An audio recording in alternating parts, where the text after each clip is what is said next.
refractive index.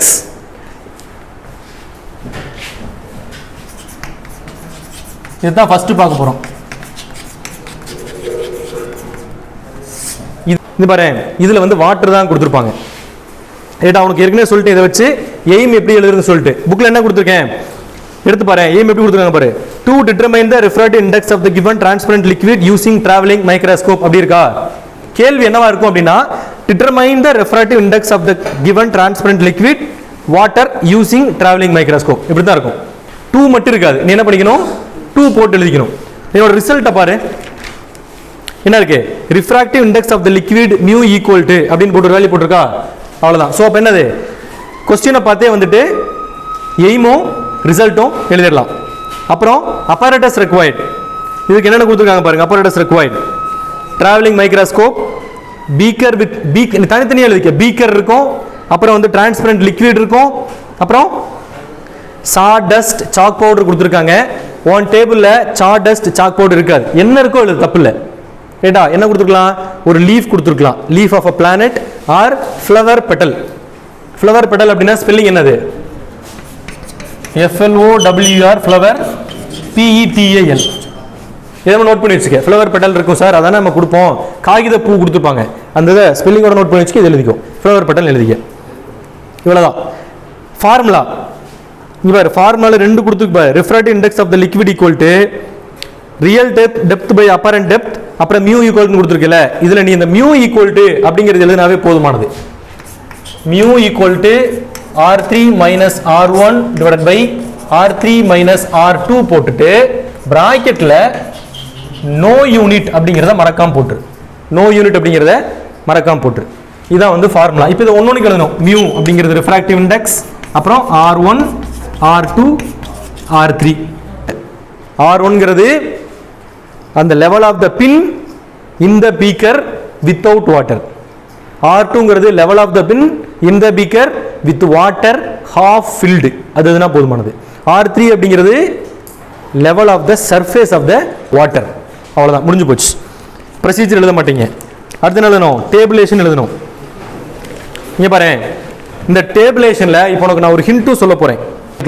First thing என்ன அப்படின்னா, அந்த டேபிளேஷன்ல என்னென்ன வரும்? ஃபார்முலா தேவையெல்லாம் வரும். R1 கண்டுபிடிக்கணும், R2 கண்டுபிடிக்கணும், R3 கண்டுபிடிக்கணும். இது மூணுமே வந்து நம்ம மைக்ரோஸ்கோப்ல இருந்து கண்டுபிடிக்க போறோம்.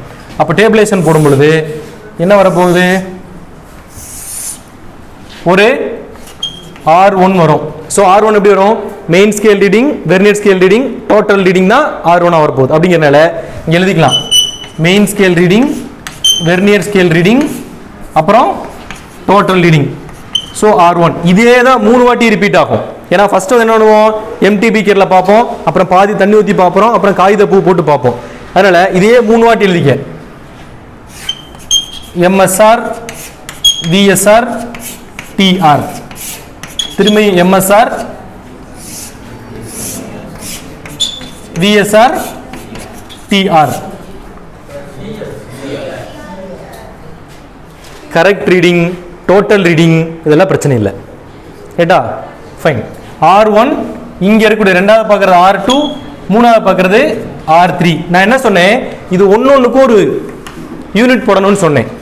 யூனிட் என்ன இருக்கும் அப்படின்னு பார்த்தீங்கன்னா அதில் சென்டிமீட்டர்ல இருக்கும். ரைட்டா? Main scale reading centimetre, vernier scale reading வந்துட்டு என்ன வரும்? டிவிஷன்ஸ் வரும். எந்த வெர்னியர் ஸ்கேல் ரீடிங்க்கு யூனிட் வந்துட்டு என்ன இருக்கணும்? டிவிஷன் தான் இருக்கணும். அங்கே சென்டிமீட்டர் மீட்டர்லாம் போடக்கூடாது. So division. டோட்டல் ரீடிங்கும் மெயின் ஸ்கேல் ரீடிங் இந்த டேபிள் இல்லை, எந்த டேபிளாக இருந்தாலும் இதான் எழுதணும். டோட்டல் ரீடிங்கும் மெயின் ஸ்கேல் எதுவாக இருக்கும்? மெயின் ஸ்கேல் ரீடிங் ஒன்றா தான் இருக்கும், சிஎம் இருக்கும். So main scale reading millimetre இருந்தால் டோட்டல் ரீடிங்கும் மில்லிமீட்டர் இருக்கும். மெயின் ஸ்கேல் ரீடிங் சென்டிமீட்டர் இருந்தால் டோட்டல் ரீடிங்கும் சென்டிமீட்டர் இருக்கும். மெயின் ஸ்கேல் ரீடிங் மீட்டர் இருந்தால் டோட்டல் ரீடிங்கும் மீட்டர் தான் இருக்கும். அதான் லாஜிக். அதே தான் இங்கேயும். Centimetre divisions centimetre, centimetre divisions centimetre. இது இவ்வளவுதான் வந்துட்டு என்னது அப்சர்வேஷன். அதே மாதிரி இதுல வந்து நீ வந்து ஒரே ஒரு ரீடிங் எடுத்தா போதுமானது. ஒரே ஒரு ரீடிங் எடுத்தா போதுமானது. ஒரு ரீடிங் மட்டும் இங்கே அந்த ரீடிங் சீரியல் நம்பர் என்ன போட்டுக்கோ. ஒரே ஒரு ரீடிங் ஃபர்ஸ்ட். இப்போ இந்த இதுக்கு நம்ம ஒரு டைட்டில் எழுதணும் இல்லையா? இங்கே வந்துட்டு பின் லெவல் வித்தவுட் வாட்டர் அப்படின்னு போட்டேன்னா இந்தது டைட்டில் வந்துருமா? அடுத்து இங்கே எழுதும்போது பின் லெவல் வித் வாட்டர் அப்படின்னு போட்டேன்னா இந்த இது வந்துடும். அடுத்து நான் இங்கே இருக்கிறது என்னது? Level of the water surface. இதுக்கெல்லாம் வந்து நீ இதை எடுத்து வச்சு படிக்கணுமா தேவையில்லை இல்லையா? நீயா எழுதிக்கலாம், அவ்வளோதான். இதான் முடிஞ்சு. இதுக்கப்புறம் இந்த பக்கம் ஒரு வந்துட்டு 2 கால்குலேஷன் போட்டிருப்பாங்க. அந்த 2 இந்த ஃபார்முலால இருக்கிறதுப்பா. R3 - R1 R3 - R2 அது 2 இங்கே போட்டுக்க. R3 - R1 R3 - R2 இது போட்டேன்னா முடிஞ்சிருச்சு, அவ்வளோதான். இப்போ உனக்கு வந்து சார் இங்கே R3 - R1 என்னங்க சார் யூனிட்? R3 - R2 என்ன யூனிட் அப்படின்னா R1 என்ன யூனிட் போட்டிருக்கோம்? சென்டிமீட்டர். R2 என்ன போட்டிருக்கோம்? சென்டிமீட்டர். R3 என்ன போட்டிருக்கோம்? சென்டிமீட்டர். அப்போ இதுக்கு என்ன வரும்? சென்டிமீட்டர். அவ்வளோதான். இதெல்லாம் நீ வந்து உட்காந்து என்ன பண்ணணும்? மனப்பாடம் பண்ணக்கூடாது, சிம்பிளி புரிஞ்சுக்கணும். இதை போட்டுட்டீங்கன்னா வேலை முடிஞ்சிருச்சு. இப்போ உனக்கு மெயின் ஸ்கேல் ரீடிங் கண்டுபிடிச்சிருவேன், வெர்னியர் ஸ்கேல் ரீடிங் கண்டுபிடிச்சிருவேன், டோட்டல் ரீடிங் என்ன அப்படிங்கிறது தான் உனக்கு ஒரு ஃபார்முலா வேணும். அதை மட்டும் நீங்கள் ஞாபகம் வச்சுக்கோ. டோட்டல் ரீடிங் அல்லது நீ சொல்கிற மாதிரி கரெக்ட் ரீடிங் ரெண்டுக்கு ஒரே ஃபார்முலா தான். Main scale reading plus vernier scale reading into sir vernier ஸ்கேலுக்கு விஎஸ்சின்னு போட்டிருக்கு, நீங்கள் விஎஸ்ஆர்னு எழுதிருக்கீங்க, அதெல்லாம் மேட்டர் இல்லை, right? So into least count. இந்த ஃபார்முலாவை மறந்துடக்கூடாது. இது கிட்டத்தட்ட எல்லாத்துக்கும் தான் வரும். ஸ்பெக்ட்ரோமீட்டருக்கு, ஸ்க்ரூ காட்சுக்கு, வெர்னியருக்கு, டிராவலிங் மைக்ரோஸ்கோப்புக்கு, இந்த மாதிரி 4 யூஸ் பண்ணுற 4 கேட்டகரிக்கு இந்த டோட்டல் ரீடிங் கான்செப்ட் இதே மாதிரி தான் வரும். மேபி டேர்ம் கொஞ்சம் சின்னதாக மாறுபடலாம், ரைட்? இப்போ அடுத்து இதில் லீஸ்ட் கவுண்ட்டு கேட்டால் என்ன சொல்லுவீங்க? உட்காந்து மனப்பாடம் பண்ணுவீங்க. டிராவலிங் மைக்ரோஸ்கோப் லீஸ்ட் கவுண்ட் 0.001, வெர்னியருக்கு என்ன 0.0100 இப்படின்னு போட்டு இதுக்கு அதையும் அதுக்கு இதையும் இதுக்கு இதுன்னு மாற்றி எழுதி இருப்பீங்க. நான் லீஸ்ட் கவுண்ட்டுக்கு காமனாக ஒரே ஒரு ஃபார்முலா சொல்கிறேன், நீ அதை ஞாபகம் வச்சுக்கோ. அந்த ஒரு ஃபார்முலாவை ஸ்பெக்ட்ரோமீட்டருக்கு நீ ஃபஸ்ட்டு இதில் வந்து ஸ்க்ரூ காட்ச் வெர்னியர் காலிப்பர்லாம் யூஸ் பண்ணியிருப்பேன். அதுக்கு இந்த டிராவலிங் மைக்ரோஸ்கோப் எல்லாத்துக்கும் காமனாக ஒரே ஒரு லீஸ்ட் கவுண்ட் ஃபார்முலா தான். அந்த ஃபார்முலா என்ன அப்படின்னா அதை நோட் பண்ணி வச்சுக்கோ. லீஸ்ட் கவுண்ட் ஈக்குவல் டு என்ன வரும் அப்படின்னு கேட்டேன்னு வச்சுக்கோங்க.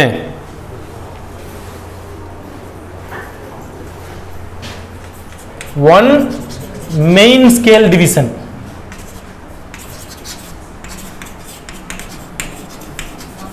divided by total vernier scale division. One main scale division divided by total vernier scale division அப்படிங்கிறது அது காமன் ஃபார்முலா, சரியா?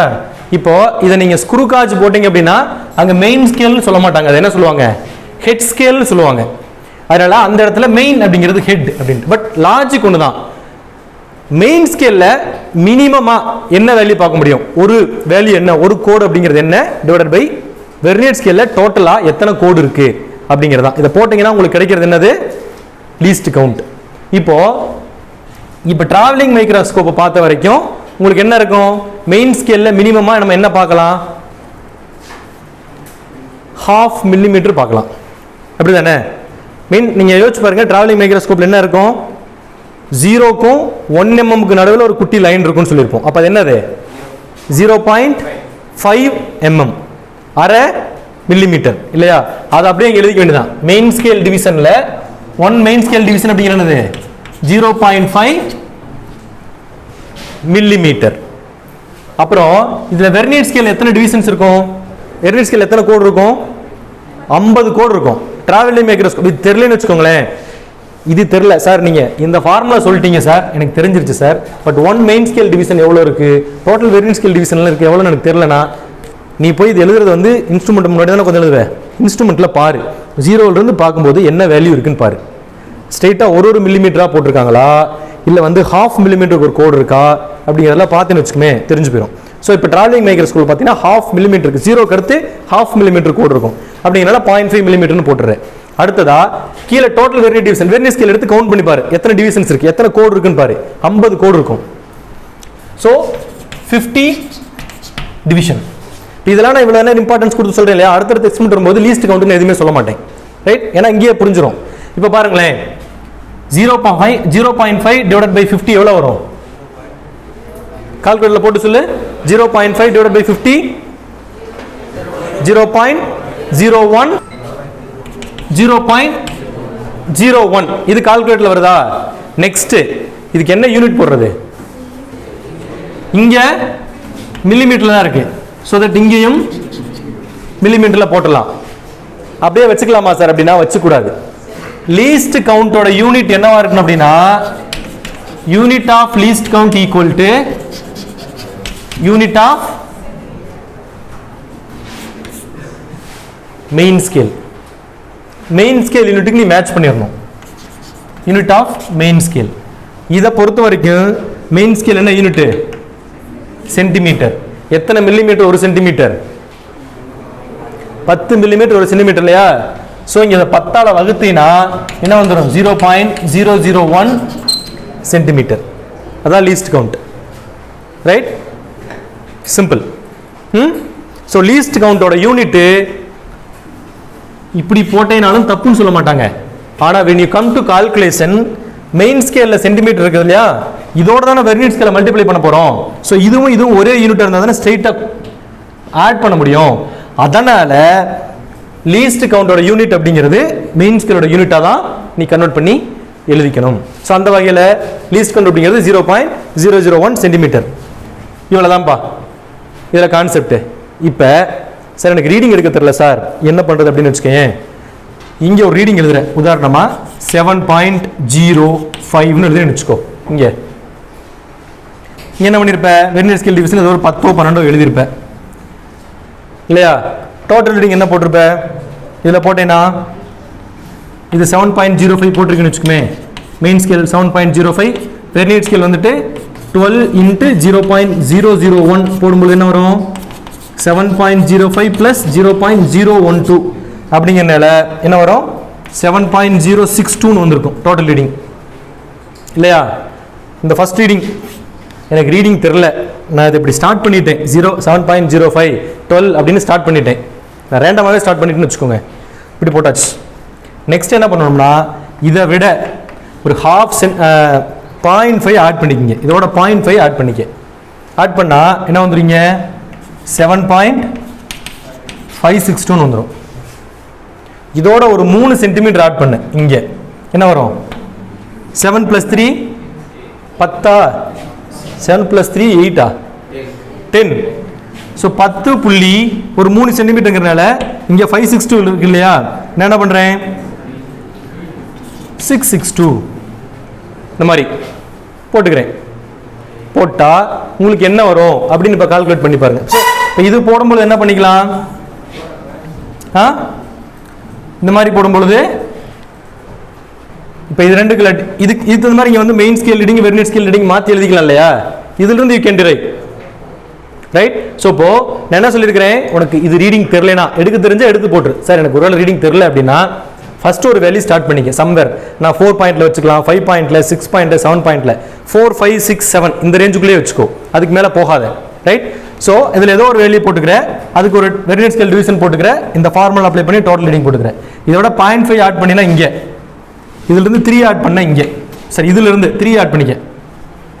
ரைட். ரஃப்லி 3 எக்ஸாக்டாக 3 போட்டு 10.562 போடாத. கொஞ்சம் அந்த பக்கம் டெசிமல் தானதுக்கு அப்புறமும் மாற்றிக்கிறேன். மாற்றிட்டு இப்போ கால்குலேஷன் போட்டு பாரு. R3 - R2 போடு. 10.662 - 7.562 ஒரு கால்குலேட்டர் கொடு. 10.662 - 7.562 போட்டு என்ன வரும்?